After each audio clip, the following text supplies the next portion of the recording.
সম্মানিত আশিকি রসুল ও হোসাইনি মুসলমানদের প্রতি আমার অন্তরের অন্তঃস্থল হতে সালাম জানাচ্ছি। আসসালামু আলাইকুম রহমতুল্লাহ বারাকাতুহু। বিসমিল্লাহির রহমানির রহিম।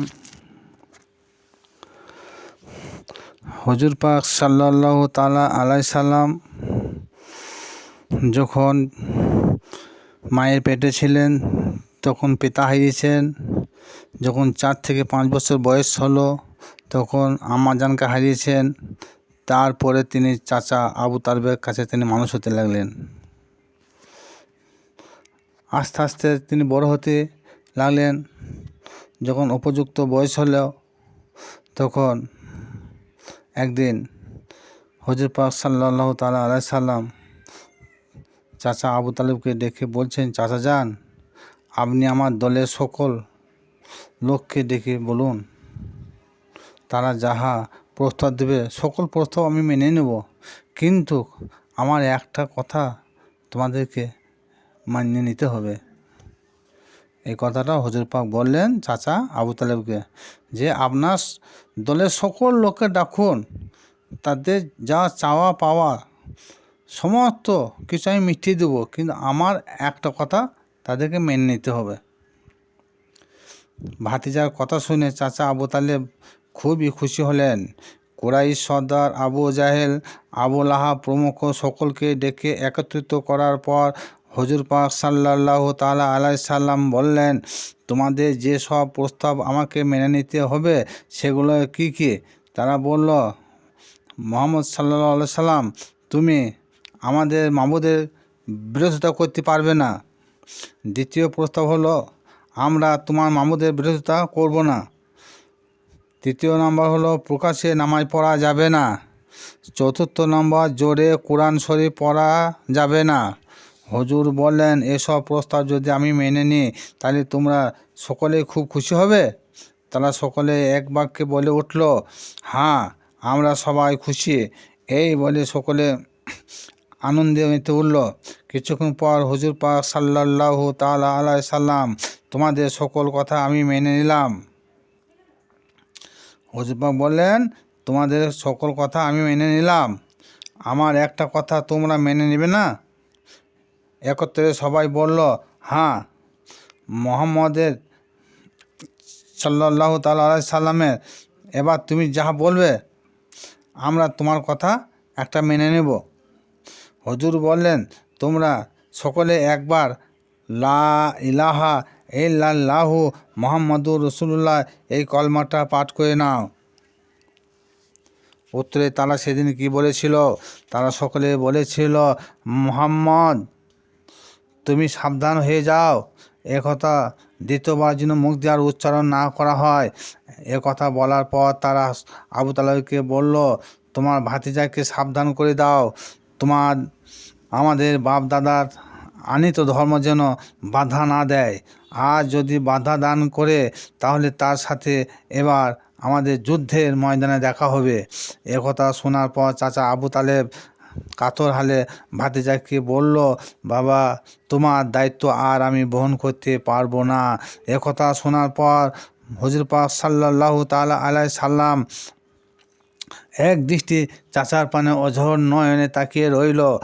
একদিকে ভাতিজার চোখে জল, অপর দিকে চাচা আবু তালেবের চোখে জল।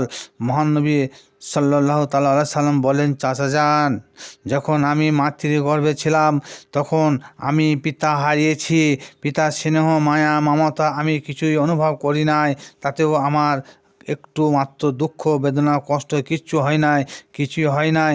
তারপর 4 থেকে 6 বছর মধ্যে আমার মাতার মৃত্যু হয়।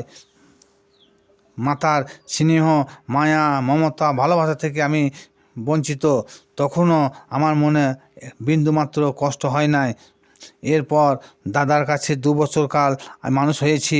তারপরে দাদা আব্দুল মুতালেব দুনিয়া ছেড়ে যেন চলে গেলেন, তখন পিতৃব্যতুল্য চাচা আবু তালেবের নিকট আমি আশ্রয় নিলাম। এছাড়া আমার কোনো উপায় ছিল না, এবং শৈশবে দুঃখ কষ্ট ব্যথা বেদনা সবই ভুলে গিয়েছিলাম যখন চাচা আবু তালেবের কাছে যখন আমি আশ্রয় নিলাম।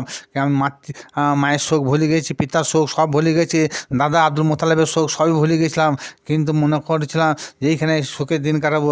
কিন্তু এখন ভাগ্যের কি পরিহাস, আমার মনের মধ্যে শতগুণ দুঃখ কষ্ট অনুভব হচ্ছে। তাতে আমার এমন কিছু ক্ষতি হবে না, তুমি আমায় ছেড়ে চলে যেতে চাইলে যেতে পারো, আমি কোনো বাধা দেব না, চিরদিনই আমি তোমার পাশে থাকব, এমনকি জীবনের শেষ মুহূর্তেও তোমার পাশে থাকবো, আমি কথা দিলাম।